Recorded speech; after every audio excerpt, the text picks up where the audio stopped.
Coach, it appeared to be maybe the most complete game of the season. How would you kind of assess the performance from an overall standpoint? I thought we played a good first half. Thought we started the third quarter pretty good. I thought we had a hollow spot there in the third quarter, offensively and defensively. Then had a run in the fourth quarter, where the first defense I thought did a pretty good job stopping them, and then we marched down and scored. That's kind of when we sealed everything up and got some younger guys in the game, and I thought some of those younger guys squandered their opportunity. That's an opportunity to show what you can do, and we need to see a little more than that. I mean, no sense putting them in if they're going to play like that. Stefan. Mike, any word on Dollar Bill there? And off of that, you guys shake up obviously the left side of the offensive line. What do you think of the guys that stepped in, and could that be something moving forward? Well, Dollar Bill's healthy as a horse and nearly superhuman, and so the dimension of that I think is tough to unfold. In a place like this without some scientists and some, genetic specialists, but he's doing exactly what we want him to do and doing great. Coach, bounce back today from the special teams unit. What do you think of their efforts today? I thought it was good. I think we're playing. I thought maybe the brightest part of our play was the special teams, because I thought that we were pretty solid in all phases. We had some really good punts. Punted better than the chart even says, because dropped that one on the 1 yard line and all that other stuff, and it was literally the punt more so than the coverage. Had some good tackles. Hit a long field goal. I don't know how long it was, but it was quite a ways. I thought special teams. This is one of the better special teams games I think we've had. Coach, Caleb Ducking has really become a prime target for you guys. A guy that didn't get a ton of reps last year, but has really come in and seems to spark y'all's offense a little bit. I mean, what have you seen from him in the first few games? I think he's gotten better and better. It was kind of a work in progress when he got here, but he's worked hard, and he's a fast, relatively dynamic guy. When he uses his hands, he's awfully tough to cover. And he's fast. He's inordinately fast, and he's gotten better and better the longer he's been here. So, I think Caleb's really doing some good things right now. And I also think he's getting better. I don't even think we've seen his best football yet. Paul. Coach, all but one of your touchdown scoring drives was in 2.5 minutes or less, and guys seemed, even though you had some different guys on the O-line, seemed to do well and have success with the tempo. What did you think about that tempo today? I thought it was good. I thought it was the best tempo we've had, certainly this year, and maybe at least since I've been here. We still have a ways to go, but we're getting better at it, I think. Steve? Coach, drops seemed to be a little bit better, but you still had some today. I mean, I know it's kind of part of football, but how do you make it not part of Mississippi State football? Well, it is part of football. Everybody you watch, with rare exception, has a drop here and there. I'm not sure how many we had. We had more than we should have, I know that. We dropped a touchdown, I know that.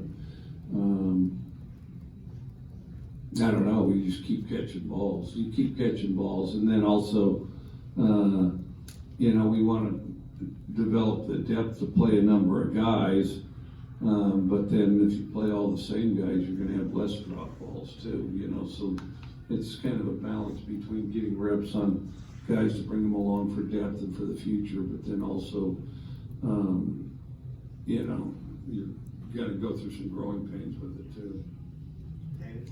Coach, on the offensive line, can you comment on the job Coach Miller's done having guys ready to change positions mid-game, plug in a guy who's a backup center at guard, and now keep executing as it's been doing?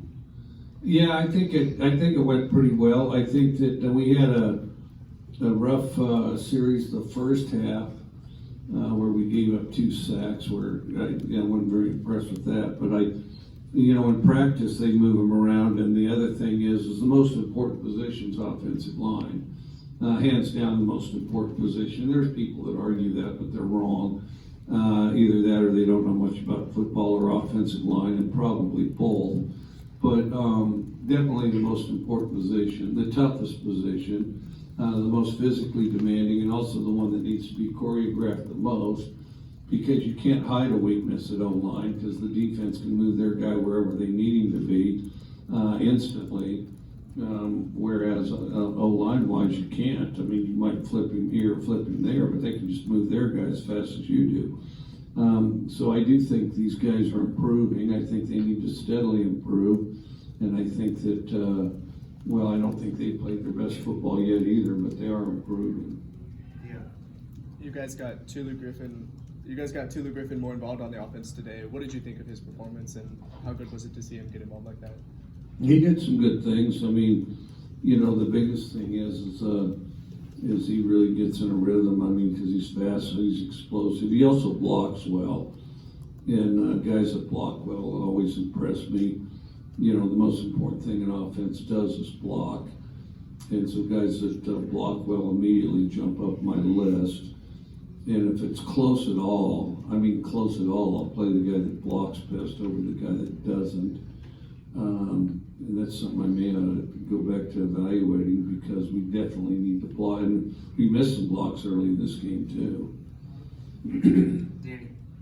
Coach, it just seems like Bookie wants him always around the football, and it seems like the defense feeds off what he does. He's had some good tackle games this year. That's his performance. He brings a lot of enthusiasm to our unit. I mean, he's very excited to play, so the people around him are excited to play. I think, you know, Bookie's got more and more leadership qualities emerging, and he is kind of the guy that I think the defense draws from. Jack. You guys were without Woody Marks today, but Simeon Price comes in as a big touchdown, makes some big plays. What do you kind of make of him? Good player, you know. I mean, it's he hasn't really been a secret within our team, you know, because he had a really good camp, and has really good practices. I think, you know, before it's all over, you'll see quite a lot of him. I mean, he's a good player, and also has really good hands, and then also runs with power. Even though he's a fast guy, he runs with power. And again, maybe one of the unsung performances in camp. Had a really good camp. Joel.